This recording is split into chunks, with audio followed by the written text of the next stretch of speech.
going to learn about the carbon, an important element. Before starting this chapter, I want to discuss some basic questions related to this topic. First question is what is an element? Element is a pure substance which cannot be broken down by chemical means. This is called as the element. Next one is the what are the different types of the elements?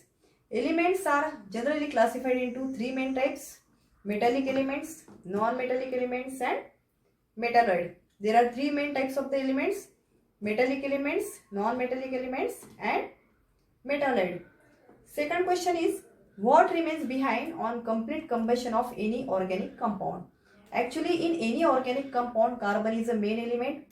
So, on combustion of any organic compound, carbon dioxide remains behind. Understood? Next one is the what type of element is a carbon? Carbon is a non-metallic element. So let's learn about the carbon. Carbon is a non-metallic element. Carbon is a non-metallic element. Carbon atom which is available abundantly in nature, in free state as well as in combined state. Carbon atom which is present in free state as well as in combined state.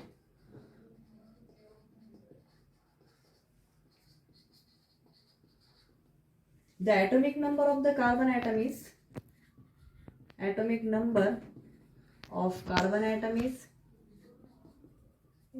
6.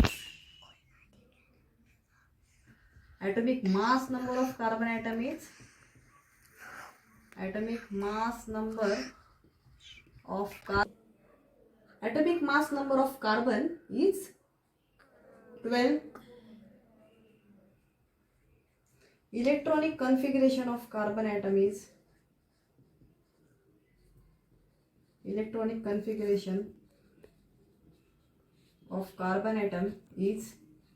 2 and 4, and the symbol of the carbon atom is capital C. So let's learn about the carbon atom. Carbon is a non-metallic element. The symbol of the carbon atom is capital C. Carbon atom which is available abundantly in free state as well as in combined state. The atomic number of the carbon atom is 6. Atomic mass number of the carbon atom is 12, and its electronic configuration of the carbon atom is 2 and 4. So let's learn about the atomic number. Atomic number means it depends upon the number of proton and number of electron which is present in the given atom. Atomic mass number which is depends upon the number of proton and number of neutron. And the electronic configuration means the capacity of an element which is present in the orbit. For example, let's see the structure of carbon atom. In the carbon atom, there is a positively charged center. Positively charged center is present. This is called as the nucleus. Nucleus is always positively charged and which is present in the center of the atom, center of every atom. And in the center of nucleus, the nucleus which contains protons and neutrons. In the atomic structure made from three fundamental particles, that is the proton, electron and neutron.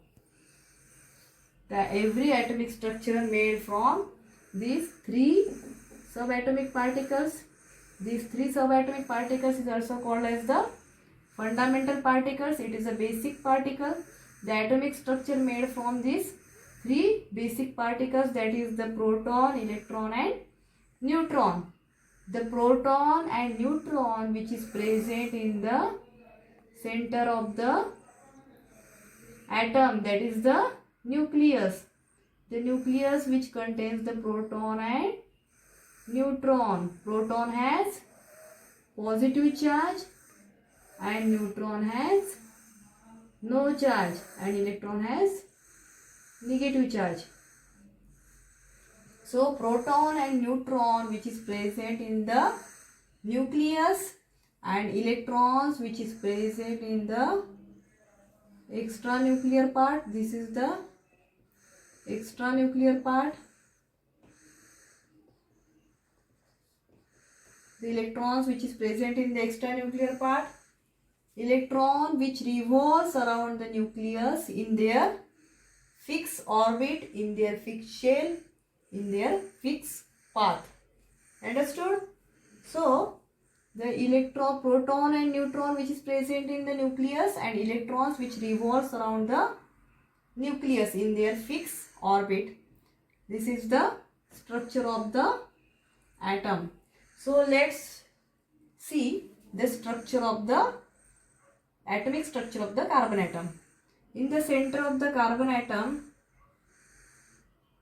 nucleus is present, and in the nucleus which contains protons and neutrons, and electrons which is present in the extranuclear part. In case of the carbon atom, its electronic configuration is 2 and 4. That means in the first shell 2 electrons is present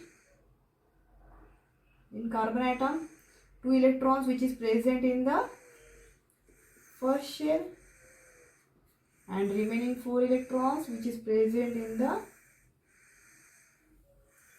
last shell, that is the 4 electrons which is present in the last shell. So the number of electrons which is present in the last shell is called as the valence electron. These 4 electrons which is present in the second shell or last shell. So in the last shell there is 4 electrons is present, and these 4 electrons is also called as the valence electron. And so the valency of the carbon atom is 4. That means this valency depends upon the number of valence electron which is present in their outermost orbit. Understood? This is the valency of carbon atom. So let's learn the compound. What is meant by compound? When two. So let's learn compound. What is meant by compound? When 2 or more substances chemically mix together in their fixed proportion, this is called as the compound. For example, the example of the compound is carbon dioxide, sulfur dioxide, sulfur trioxide, etc. Okay, compound means when 2 or more elements chemically combine together to form a in their fixed proportion. This is called as the compound.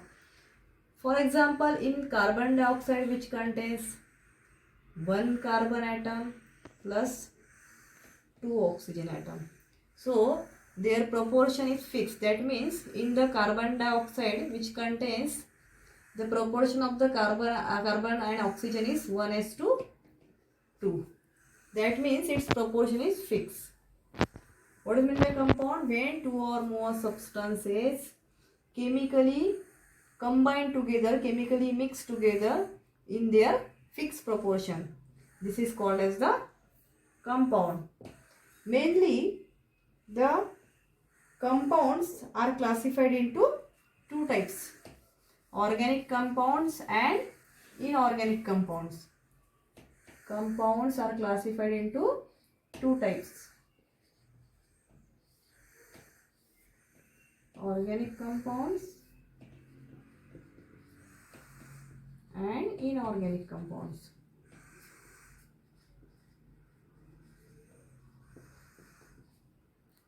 What do you mean by organic compounds? Organic compounds directly or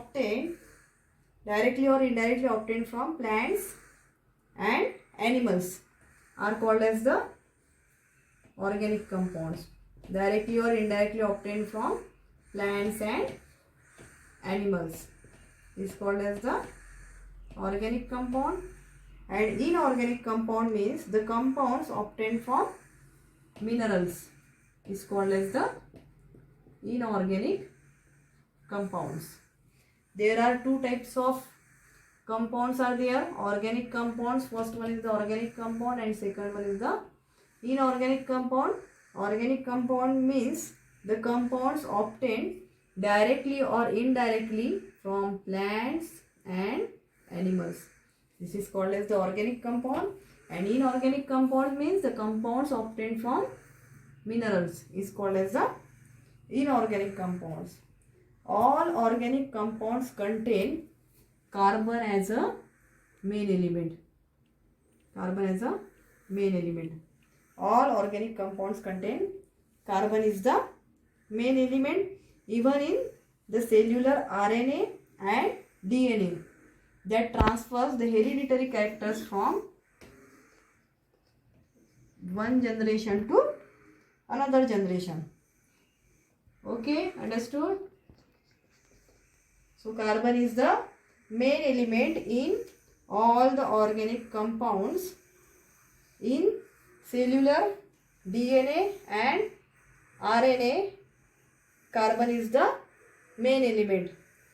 What is the function of DNA and RNA? That transfer the hereditary characteristics from one generation to next generation. So let's revise what we have learned in today's lecture. Carbon is a non-metallic element. Carbon is a non-metallic element. The symbol of the carbon atom is capital C. Its electronic configuration of the carbon atom is, symbol of carbon atom is capital C. Atomic number of carbon atom is 6. Atomic mass number of carbon atom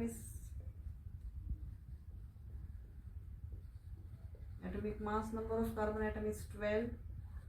Its electronic configuration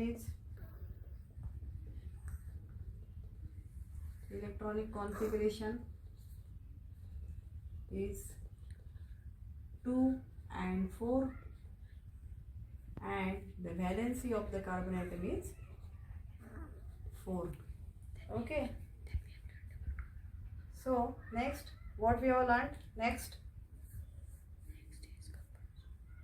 the organic compound is mainly classified compounds. Next one is the compound. Our next compounds means when two or more substances chemically react together to form a compound, and these compounds are formed in their fixed proportion. So let's revise. What is the definition of compound? When two or more substances combine together in their fixed proportion. For example, carbon dioxide, carbon monoxide, sulfur dioxide, etc. Okay. So generally compounds are classified into two main types.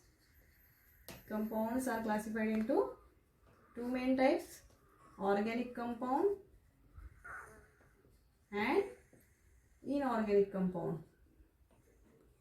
There are two main types of compounds, organic compounds and inorganic compounds. So what is meant by organic compounds? Organic compounds are directly or indirectly obtained from plants and as well as animals. This is called as the organic compounds. And inorganic compounds means the compounds obtained from minerals. This is called as the inorganic compound. So let's learn more about compounds in next lecture. Thank you.